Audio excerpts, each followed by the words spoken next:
ओम श्री गणेशाय नमः। ओम श्री राधे कृष्णा। ओम नमो भगवते वासुदेवाय। हरे कृष्णा हरे कृष्णा हरे कृष्णा हरे कृष्णा कृष्णा कृष्णा हरे हरे, हरे राम राम हरे हरे हरे हरे। राधे कृष्णा श्री वासुदेव कुमार प्रभु, आपको बारंबार कोटि कोटि बारंबार प्रणाम नमस्कार।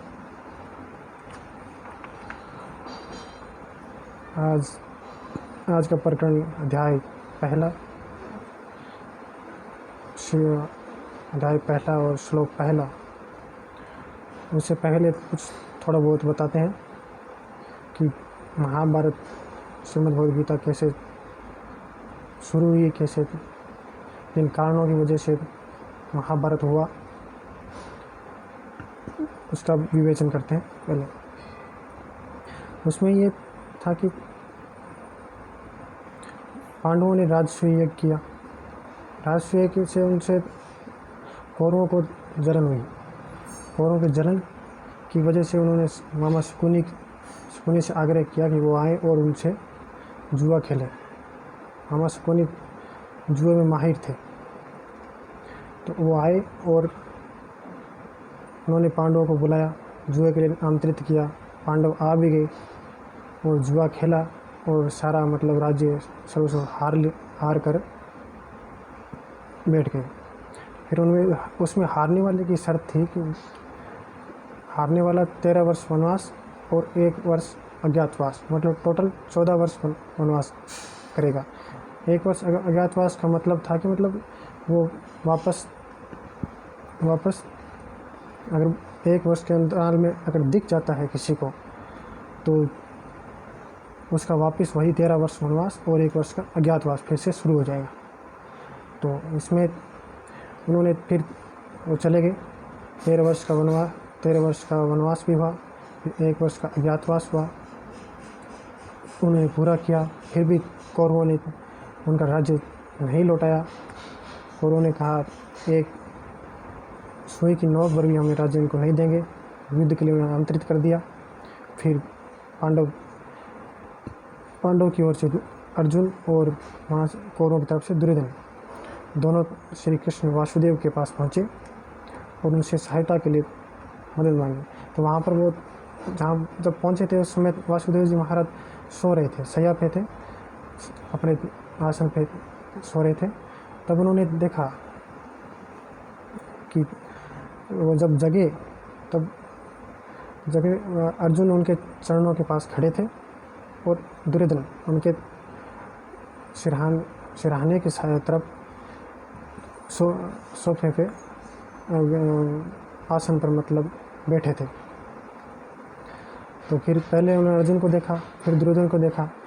तो दुर्योधन ने कहा कि आप सबसे मतलब यहाँ सबसे ऊपर है और सम्माननीय है इस संसार में, तो इसलिए मैं आपके पास सबसे पहले आया, तो इसलिए मेरी विनती पहले स्वीकार की जाए। तो श्री वासुदेव जी ने कहा नहीं, जो छोटा है उसकी सबसे पहले स्वीकार करी जाएगी, पर पहले देखा भी मैंने अर्जुन को ही देखा है, न कि तुम्हें देखा, तो इसलिए मैं पहले अर्जुन की सुनूंगा। और अर्जुन छोटा भी है, तो छोटों की इच्छा पूरी करनी चाहिए, तो इसलिए फिर अर्जुन की पहले सुनी, मांगो तुम्हें क्या चाहिए। तो अर्जुन ने कहा आप चाहिए। स्वयं श्री प्रभु वासुदेव को मांग लिया और दुर्योधन ने मांगा नारायणी सेना से। नारायणी सेना बहुत बड़ी थी, इसलिए उसने लालच में नारायणी सेना मांग ली, जिसका अंत ही ना हो।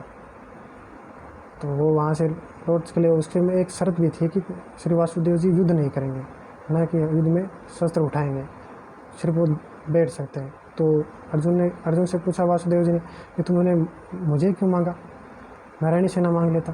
तो वासुदेव जी ने कहा कि मैं तुम्हें नहीं, अर्जुन ने कहा कि मैंने आपको इसलिए मांगा कि मेरी इच्छा थी कि आप स्वयं मेरे रथ में बैठकर सारथी बने और मुझे मार्ग प्रदर्शित करें। तो आपसे बड़ी नारायणी सेना नहीं है, आप है तो मैं युद्ध आसानी से जीत जाऊंगा। तो यही सब कुछ था, इसलिए उसने वासुदेव जी को मांगा अर्जुन ने। फिर चले गए वहाँ पर। फिर भी श्री वासुदेव जी ने कई बार दुर्योधन को समझाने का प्रयास किया कि शांति दूत बन के गए, फिर भी उनका अपमान किया गया, नहीं माने, युद्ध करना ही है, मैं तो सुई पर, युद्ध ने कहा मेरे सुई की नोक पर भी ज़मीन नहीं दूंगा पांडवों को, युद्ध ही होगा। तो फिर ठीक है, अंतिम समय में युद्ध के पड़ाव में दोनों सेनाएं आके खड़ी हो गई। फिर श्री वेदव्यास जी महाराज, ब्रह्मर्षि वेदव्यास जी आए और उन्होंने धृतराष्ट्र से कहा, तुम्हें अगर ये नरसंहार अपनी आंखों से देखना है तो मैं तुम्हें दिव्य दृष्टि प्रदान कर सकता हूँ। तो वेदव्यास जी के अनुसार आए वो वेदव्यास, उन्होंने कहा कि मैं अपने कुल का नाश होते हुए नहीं देख सकता, धृतराष्ट्र जी ने कहा। तो महाराज धृतराष्ट्र ने कहने पर उन्होंने मना कर दिया। तो फिर उन्होंने कहा कि ठीक है, संजय को दे दे। उन्होंने कहा, मैं, धृतराष्ट्र ने कहा, मैं सुन सकता हूँ, देख नहीं सकता पर सुन सकता हूँ। तो उन्होंने संजय को दिया कि तुम्हें, संजय को मैं दिव्य दृष्टि देता हूँ, ये सारा वृत्तांत सब कुछ जो का जो, मतलब इससे कोई भी बात छुपी नहीं होगी, ये तुम्हें बतलाएगा, सारा वृत्तांत ये सुन लेगा और बताएगा। ठीक है, उससे दिव्य दृष्टि संजय को मिल गई। और फिर संजय ने सारा वृत्तांत सुनाया, सारे महाभारत का जितना भी जो कुछ भी है सब कुछ सुनाया धृतराष्ट्र को। तो यही था। अब आगे अब धृतराष्ट्र का प्रश्न है संजय से, वो पहले श्लोक के माध्यम से बताते हैं। और इसका है कि इस श्लोक में ये अर्थ भी हमने बताने की कोशिश की है कि मतलब प्रत्येक शब्द का लगभग अर्थ आपको बतलाया जाए कि प्रत्येक शब्द का क्या मतलब है। यत्र का मतलब, यत्र क्या मतलब है, कुरुक्षेत्र का क्या मतलब है, कुरुक्षेत्र शब्द यहाँ क्यों आया, मतलब इसका भी अर्थ अगर जानना है तो अंतिम क्षण तक आप बने रहिए, तो अंतिम क्षण तक आपको मिलेगा। अगर नहीं है तो श्लोक सिर्फ मात्र 2 लाइन में पूरा हो जाएगा, वहाँ तक देख सकते हैं आप, पर देखिए ज़रूर और सुनिए।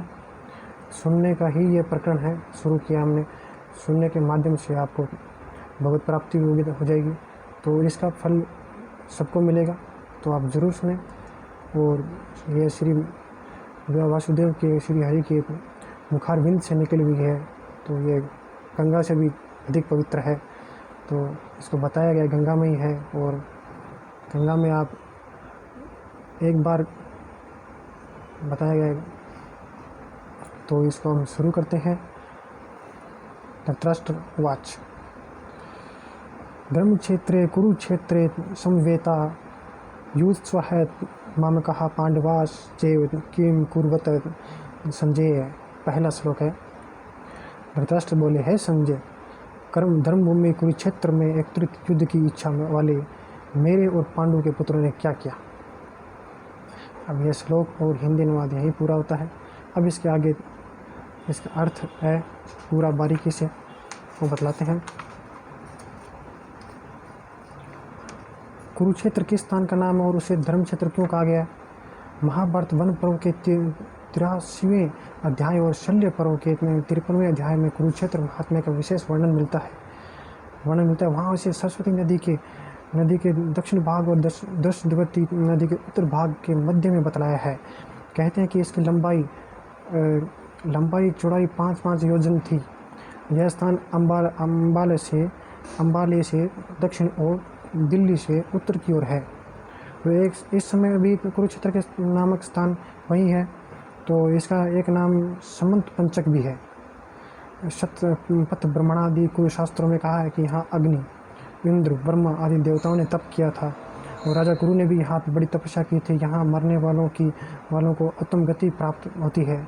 इसके अतिरिक्त और भी कई बातें हैं जिनके कारण उसे धर्म क्षेत्र या पुण्य क्षेत्र कहा जाता है। अब धृतराष्ट्र ने मामकः पद का प्रयोग किन के लिए किया है और पांडवाः का किन के लिए किया है, उनके साथ समवेतः का और युत्स्वः विशेष लगा जो किम अकुर्वत कहा है उसका क्या तात्पर्य है। अब मामकः पद का प्रयोग धृतराष्ट्र ने निज पक्ष के समस्त योद्धाओं सहित अपने दुर्योधनादि 100 पुत्रों के लिए किया है, और पांडवाह पद का युधिष्ठिर शपथ के सबके योद्धाओं सहित युधिष्ठिरादि 5 भाइयों के लिए संवेदता और युवस्व विशेषण देकर और किम अपूर्वत कहकर धृतराष्ट्र ने गत 10 दिनों के भीषण युद्ध का पूरा विवरण जानना चाहा कि युद्ध के लिए एकत्रित इन सब लोगों ने युद्ध का प्रारंभ कैसे किया, कौन कैसे भिड़े और किसके द्वारा कौन है कि किस प्रकार और कब मारे गए आदि। भीष्म पितामह के गिरने तक भीष्म महायुद्ध का समाचार धृतराष्ट्र सुन ही चुके हैं, इसलिए उनके प्रश्न का ये तात्पर्य नहीं हो सकता कि उन्हें अभी युद्ध की कुछ भी खबर नहीं है, और वे यह जानना चाहते हैं कि क्या धर्म क्षेत्र के प्रभाव से पुत्रों की बुद्धि सुधर गई है और उन्होंने पांडवों का स्वतः देकर युद्ध नहीं किया है, अथवा क्या धर्मराज युधिष्ठिर की धर्म क्षेत्र के प्रभाव से प्रभावित होकर युद्ध से निवृत्त हो गए हैं, या अब तक दोनों सेनाएं खड़ी है, या युद्ध हुआ ही नहीं है, और युद्ध हुआ तो उसका क्या परिणाम हुआ इत्यादि। जय श्री राधे कृष्ण, हरे कृष्ण हरे कृष्ण। पहला श्लोक और अध्याय का पहला श्लोक था वो पूर्ण हुआ, उसका अर्थ भी पूर्ण हुआ। जय श्री राधे कृष्ण, हरि बोल, राधे कृष्ण।